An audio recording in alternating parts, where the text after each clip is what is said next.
Nous continuons, Klal Dalet, Halacha Tet, 9e Halacha. C'est assourd d'évoquer les défauts d'une personne dans le domaine des midot, des mauvaises midot qu'il a, des mauvais traits de caractère qu'il a. Par exemple, dire sur lui qu'il a de la gava, qu'il a de la colère, de manière injustifiée. La colère, de toute façon, de toute manière, c'est quelque chose qu'on ne doit jamais faire. Et même si on doit le faire, il faut le faire qu'en apparence, mais pas être énervé à l'intérieur de soi. Ou bien, il a d'autres mauvaises midotes. Bien que c'est la pure vérité, c'est assourd de l'évoquer. Pourquoi ? Premièrement, qui sait, peut-être qu'un homme qui a des mauvaises midotes, au fond de lui, il n'est pas content, il regrette ses mauvaises midotes. Il fait teshuva, c'est plus fort que lui, mais au fond de lui, il n'est pas satisfait de ça. Même si on le voit habitué à ses mauvaises midotes et qu'il n'a pas l'air de les regretter, malgré tout, c'est interdit de parler sur lui. Pourquoi ? Parce que peut-être il ne connaît pas la gravité des mauvaises midotes.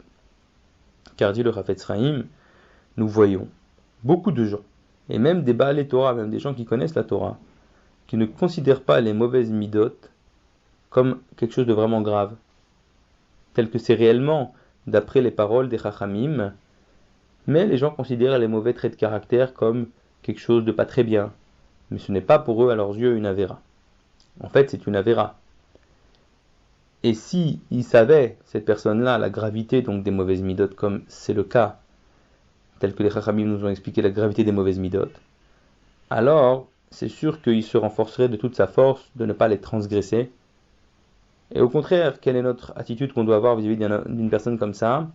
C'est d'aller lui faire tochacha, nous-mêmes, en tête à tête, gentiment, lui expliquer la gravité de la chose, et comme ça on sera mekayem, on accomplira la mitzvah de ocheach tochiach et lamitecha, tu feras remontrance à ton ami. Mais, en tout cas, en aucun cas on pourra considérer quelqu'un comme rachat à cause des mauvaises midotes. Ça c'est un chidouche, c'est-à-dire que tout ce qu'on a vu auparavant de considérer quelqu'un comme rachat dans la lachazaïn, s'agissait d'une faute grave, connue de tout Israël, qu'il a fait plusieurs fois.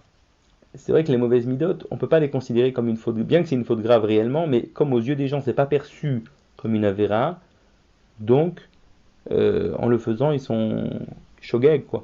Ils sont pas mésides, donc on ne peut pas les considérer comme des rachats pour ça. Et donc on ne peut pas parler. Alachayoud.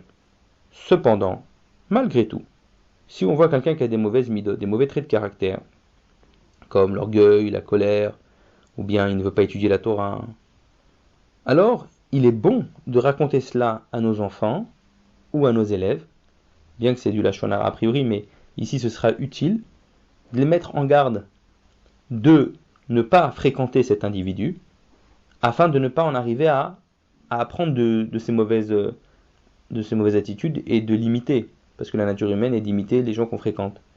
Et c'est même une mitzvah donc de les mettre en garde. Il ne faut pas dire je ne veux pas parler, je vais les laisser le fréquenter, non.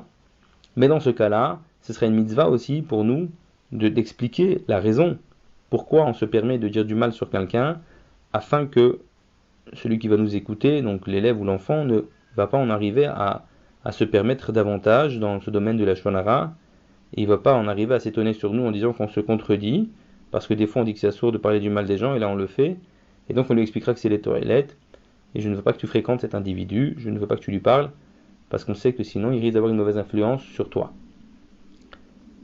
Yud Aleph, 11e halacha. Il y a encore un grand ikar, un grand principe dans tout ça. Si on veut faire rentrer quelqu'un dans notre vie, c'est-à-dire le faire travailler pour nous, ou bien s'associer avec lui, ou faire un shidour, une rencontre en vue d'un mariage avec lui, pour nous, nos enfants, etc., dans tous les cas qu'on a donc besoin de s'associer avec quelqu'un, même si on a entendu sur cette personne jusqu'à présent aucun mal, malgré tout, c'est permis d'enquêter auprès des gens qui sont censés le connaître sur sa personnalité profonde, bien que cela pourra entraîner que les gens, quand on va leur poser des questions, vont nous dire du mal sur lui. Malgré tout, c'est permis, puisque notre kavana n'est pas de parler du mal sur lui, c'est de ne pas en arriver par la suite à faire une association avec lui qu'on regretterait et qui amènerait à des querelles par la suite, à du chilul Hashem chas v'shalom. C'est pour éviter d'en arriver là qu'on se renseigne.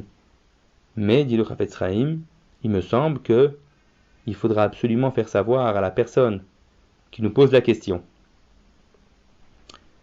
la personne à qui on pose la question, que notre question est dans un but constructif.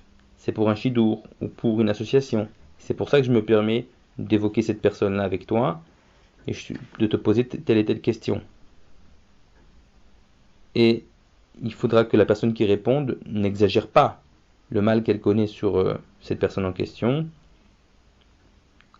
On va voir plus loin dans Klaltet tous les détails dans la manière de répondre, qu'est-ce qu'on doit répondre, qu'est-ce qu'on ne doit pas répondre. C'est pas ici le but, c'est juste pour l'instant d'évoquer ça. Et il continue en disant que si on ne fait pas savoir à la personne qu'on interroge, de qui on cherche des informations, on ne fait pas savoir la cause de notre appel. Il y a des gens comme ça apparemment qui ils voulaient tirer des informations sur quelqu'un, mais sans dévoiler que c'était dans un but pour eux de shidour ou autre. Alors ils parlaient de plein de choses pour en arriver à parler de cette personne-là, et ça c'est assourd. Pourquoi c'est assourd de ne pas dévoiler le but de notre demande? Parce que c'est l'ifnei hiver, le titan mirshol, on lui fait faire à celui qui va nous répondre une avéra.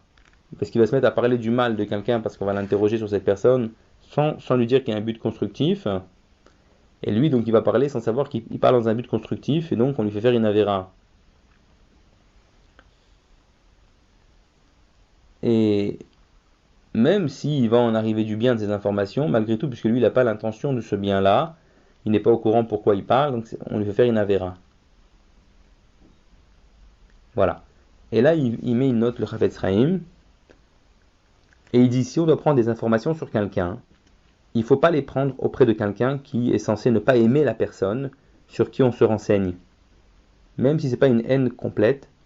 Par exemple, il donne un exemple, les gens du même métier généralement ne s'aiment pas. Chacun voit en l'autre un concurrent. Pourquoi? Parce qu'interroger quelqu'un comme ça qui n'est pas censé aimer la personne sur qui on prend les renseignements, non seulement que ça ne va pas apporter d'utilité, parce que l'autre va exagérer, va mentir, ou au moins grossir un peu les défauts de l'autre. Donc l'information ne sera pas fiable. Donc on ne pourra pas dire que c'est vraiment utile cette information. En plus, on peut amener l'autre vraiment à se fourvoyer dans du lachon hara gamour, entièrement, et parce que son intention, lorsqu'il va nous répondre, c'est par haine, et bien qu'il nous dira non, je n'ai rien contre lui, mais en vérité au fond de lui c'est par haine, donc sa kavana ne sera pas pure. Donc on ne doit absolument pas aller se renseigner sur quelqu'un auprès de quelqu'un qu'on estime qu'il ne l'aime pas. Deuxièmement, il ne faut pas que le lecteur m'objecte, dit le Chafetz Chaim, que c'est très difficile d'agir ainsi, parce que si on dit pourquoi on pose des questions, ben la personne ne voudra pas nous répondre. Alors je te répondrai la chose suivante, il dit, regarde, c'est pas vrai, si on dit à la personne, voilà, j'ai besoin d'avoir telle et telle information dans tel et tel but, dis-moi ce que tu connais exactement, n'exagère rien, et je te garantis que ce que tu vas me dire, je ne le répéterai pas, et notre but, il est utile et pas pour dire du mal sur quelqu'un, et il lui explique donc tout le inyan, sûrement que l'autre va lui dire la vérité. Et beaucoup de gens, ils trébuchent dans ça, dans le sujet du shidurim par exemple, ils veulent savoir plein de renseignements sur une personne, mais ils veulent pas qu'on sache que leur intention c'est ça. Alors qu'est-ce qu'ils font? Il dit le Chafetz Chaim, ils commencent à parler de plein de choses, et pour en arriver ensuite de plein d'individus, avant d'en arriver à l'individu en question, et donc ils font faire du lachon hara sur plein d'individus inutilement, tout ça pour pas montrer quelle était leur intention première. Donc il faut faire comme on a dit, de dire que notre intention c'est le shidour ou autre, comme ça au moins il sait que l'autre, celui qui va nous répondre, c'est utile. Et donc on va expliquer plus loin donc, comment faire dans le Nyanim di Shidurim, c'est à la fin du livre, dans le Klaltet, quoi dire, quoi ne pas dire. Deuxième cas que dit le Chafetz Chaim, il dit que lorsque quelqu'un il déménage de sa ville, il va habiter dans une autre ville, quand il voit ensuite quelqu'un arriver de sa première ville, et tout de suite il vient et il va le voir, comment ça va, raconte-moi alors, qu'en est-il des gens de notre ville où j'étais avant, comment il se comporte celui-là dans le domaine de Ben Adam Lakom, comment il se comporte celui-là dans le domaine de Ben Adam Lachavero, est-ce que c'est bien, est-ce que c'est pas bien, est-ce que ceux qui étudiaient la Torah à l'époque l'étudient encore, ou est-ce qu'ils se sont séparés d'étudier la Torah? Tout ça, ce sont des questions qui sont totalement inutiles, qui n'ont aucune toilette. Est-ce qu'il a l'intention celui-là d'aller leur faire une tochacha, une remontrance pour leur dire d'étudier la Torah? C'est uniquement de la curiosité, qui n'a aucun but constructif, et c'est rempli de la shonara du début jusqu'à la fin, et il a besoin de s'interroger sur chacun des gens de la ville. Il a un qualificatif pour qualifier chacun d'entre eux dans ses midot, dans sa yirat shamayim. Et sur ça, il faudra donner le din vecheshbon, le jugement sur chacun des personnes sur qui il parle. C'est complètement inutile. Halacha Yudbet, si quelqu'un il a transgressé du lashon hara sur son ami, et maintenant il veut faire teshuva, ici donc il analyse le processus de la teshuva, si quelqu'un a fait du lashon hara, ça dépend. Si les auditeurs ont repoussé ses paroles, et donc n'ont pas vu négativement la personne sur qui le mal a été dit, donc heureusement pour lui, il lui reste que la faute de Ben Adam Lamakom, entre lui et Dieu, parce qu'il a quand même fait du lashon hara, et dans ce cas-là, le processus de la teshuva est passé, présent, futur. Je m'explique. Regretter donc la faute du passé. Au présent, faire vidouille, c'est-à-dire se confesser sur la faute au présent, dire pardonne-moi Hachem, j'ai fait du lashon hara sur un tel. Et au futur, de prendre sur lui à l'avenir, belev shalem, avec un cœur entier, de ne plus refaire cette avéra. Et ça, c'est le processus type de toute la teshuva dans toutes les fautes de Ben Adam et Makom. Mais si par contre son ami a été humilié aux yeux des gens, et que ça lui a entraîné un dommage dans son corps, son argent, ça lui a fait de la peine, alors là ça devient aussi une avéra qui est aussi du domaine de Ben Adam Lachavero, entre un homme et son prochain, que même Yom Kippour et même la mort ne pardonne pas jusqu'à ce que la personne n'a pas demandé pardon à son ami. Donc dans ce cas-là, il faudra appeler son ami, lui expliquer qu'on a fait du lashon hara sur lui, et lui demander de nous pardonner. Après, il ne nous restera que la faute de Ben Adam Lamakom, il fera ce qu'on a dit en haut, donc regret, confession, et prendre à l'avenir de ne plus refaire. Et même si son ami n'est pas encore au courant du lashon hara qu'il a fait sur lui, quand même, il faut le lui dire et lui demander pardon. Et celui qui est enfoncé dans cette avéra de lashon hara, c'est presque impossible de faire teshuva, parce que c'est certain qu'il ne va pas se rappeler toutes les personnes sur qui il a parlé, qu'il a attristé par son lashon hara, et même les gens qui se rappellent sur qui il a parlé, il aura honte d'aller les voir pour leur dire qu'il a fait du lashon hara sur eux. Et des fois même il va parler dans des cas de bgam mishpacha, c'est-à-dire il va parler dans des défauts dans cette famille, une telle union pas bien, etc. qu'il y a eu, et ça pourra comme ça après faire éloigner les gens de cette famille, et il n'a pas de pardon à jamais, comme les Chachamim m'ont dit, celui qui parle de bgam mishpacha, donc il n'a pas de kaparolamit, il n'a pas de pardon à jamais. Nous avons terminé le klal dalet.